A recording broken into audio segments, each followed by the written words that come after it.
Žalbu na rad policije u Nišu nedavno je uputio i Borivoje Ugrinović, koji je pre 10 meseci sa detetom oboren na pešačkom prelazu.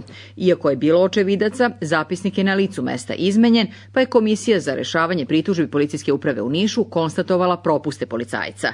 Međutim, do danas, protiv ovlašćenog službenog lica, postupak nije pokrenut.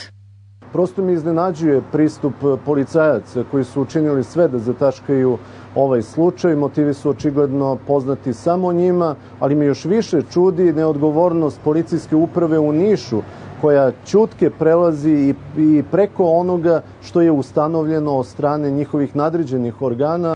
10-godišnji Bogdan i danas ima zdravstvene probleme. Plaši se, kaže, svakog automobila i često sanja dan kada je bio povređen. Kako ti je bilo tog trenutka? Uplašio sam se. A sada je smeš sam u školu? Ne. Ugrinovići su spremni da tuže MUP Srbije zbog sporosti rešavanja njihovog slučaja i nesprovođenja odluke nadležne unutrašnje komisije. U ovoj situaciji sada žrtva je okrivljeni, a okrivljeni nije procesuiran. Zašto je to tako i zašto se to događa? To u svakom slučaju treba pitati policijsku upravu, jer su oni nadležni za pokretanje prekršajnog postupka.